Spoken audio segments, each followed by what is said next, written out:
بسم الله الرحمن الرحيم نحمده ونصلي على رسوله الكريم. We greet you from my Caribbean island of Trinidad on this, the 29th day of the month of Rabiul Awal of the year 1445, with Assalamualaikum wa rahmatullahi wa barakatuh.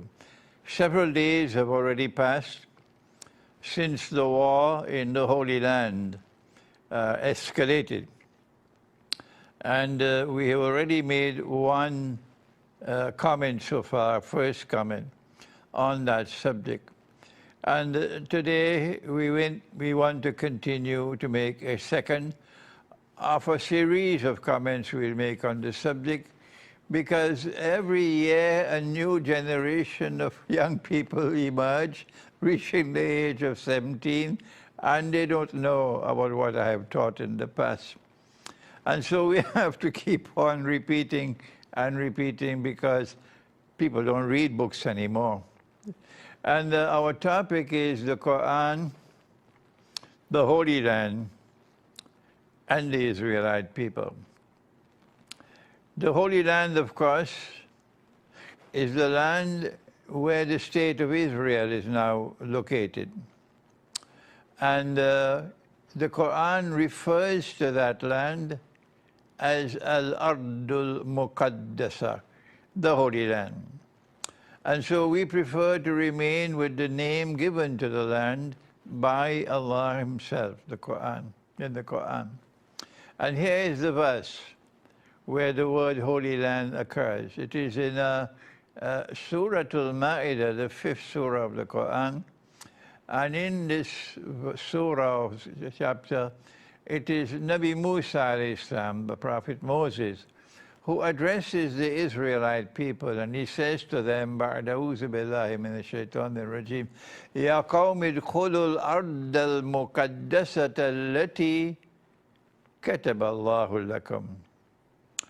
Let me repeat that. يَا قَوْمِ ادْخُلُوا الْأَرْضَ الْمُقَدَّسَةَ الَّتِي كَتَبَ اللَّهُ لَكُمْ. بَعْدَ أَعُوذُ بِاللَّهِ مِنَ الشَّيْطَانِ الرَّجِيمِ. O my people, he's addressing the Israelite people, Banu Israel. Come on and enter the Holy Land, which Allah has written for you. This is this verse of the Quran, which is ayah muhkama, plain and clear as daylight. No need for any interpretation. That the Lord God has said, I have given this land to the Israelite people. Subsequent to the attempt to crucify the Messiah, Jesus, the son of the Virgin Mary, Allah's blessings be upon him, both, the Quran no longer uses the term Israelite people, Banu Israel, because the Quran says some of them believed in him and others rejected him. فَآمَنَتْ طَائِفَةٌ مِّن بَنِي إِسْرَائِيلَ وَكَفَرَتْ طَائِفَةٌ. Those who believed in the Messiah, and when they saw him crucified before their very eyes, they wept. The Quran refers to them as An-Nasara, a people who help Allah. An-Nasara, a people who help Allah, who say, Nahnu Ansarullah, we are the people who will help the cause of Allah. And they are otherwise known as Christians, but the Quran calls them a people who help Allah. And then those who rejected him, the Quran now refers to them as Al-Yahud, or the Jews.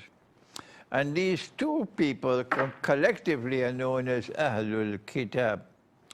And so Moses is addressing his people, the Israelite people, and saying to them that Allah Most High has given this land, this holy land, to you. It belongs to you. So why is it that the state of Israel does not broadcast this 7 days a week, 24 hours a day? Why is it the New York Times and the Washington Post and the State Department Why don't they broadcast this verse of the Quran throughout the world? Why? What's wrong with them? Answer, they don't want that attention should ever be directed to the Book of Allah. They don't want that. They're scared of the Quran. They're scared of the Quran. They're scared of the Quran. And so now we bring the Quran to you. To whom does the land belong? Does it belong to the Jews? Or does it belong to the Christians? Or does it belong to the Muslims? Let us answer that question from the Quran. The Quran says the land was given to the Israelite people. The Quran also says that Allah has placed blessings in this land for all of mankind. For all of mankind. So now then, if the land was given to the Jews, was it given unconditionally? Was this a bestowal of land unto eternity? You can do what you want, you can study, you can believe in the Lord God, or you can be atheist, the land is still yours. You can be righteous in conduct, you can be wicked in conduct, you be an oppressor, the land is still yours. Is there anyone so foolish to accept that load of rubbish? Well, that's exactly what has happened. Allah has said in the Quran that this land is given to those of His servants who are righteous in conduct. I think this is Surah Al-Anbiya, Surah number 21. وَلَقَدْ كَتَبْنَا فِي الزَّبُورِ مِنْ بَعْدِ الذِّكْرِ أَنَّ الْأَرْضَ يَرِثُهَا عِبَادِيَ الصَّالِحُونَ.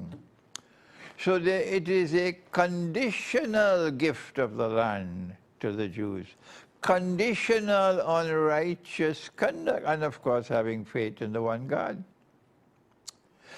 And the proof that this was the kind of bestowal that was given, conditional on righteous conduct, that the Quran now speaks at the beginning of Surah Al-Isra, and he says every time that the Israelite people violated that covenant with him, violated the conditions of inheritance of the Holy Land, Allah Most High threw them out of the land, threw them out of the land because of their violation of the conditions of inheritance of that land, righteous conduct. But the last time they were thrown out of the land, this is what the Quran said, that if you return with your sinful conduct, I will return with my punishment. This is the last word. وَإِنْ عُدْتُمْ عُدْنَا. So yes, the answer is the land was given to them, but it was not given unconditionally. But someone decided to change the Torah and to put into the Torah this verse that is manifestly false. It is not because of righteousness that the Lord God has given you this good land to inherit it. For you are a stiff-necked people, meaning whether you are righteous or sinful, the land is still yours. That is what the Torah now says, and that is false. And so now we have a situation in which the Jews have returned to the Holy Land, have recovered it and reclaimed it as their own, and are engaged in monstrous oppression. The whole world can recognize that oppression except the United States of America and Canada and France and Germany and Spain and Italy and Australia. These are the people who cannot recognize the oppression. Modern Western civilization. All the rest of mankind can recognize that now they have returned to the Holy Land and they are committing monstrous oppression in the Holy Land. And so the conclusion from the Quran is, since you have returned with your oppression and wicked conduct the Lord God is going to return with his punishment. So it's not the Security Council of the United Nations which is going to resolve this problem. It's not Russia is going to be able to mediate between the Palestinians and Israel to solve this problem. Because the Quran has declared, if you return to this holy land with your sinful conduct, with your facade on earth, your corruption and destruction of the land, I will return with my punishment. And so it is time for the world to turn to the Quran to understand the destiny of the Holy Land. Thank you. Wassalamualaikum warahmatullahi wabarakatuh.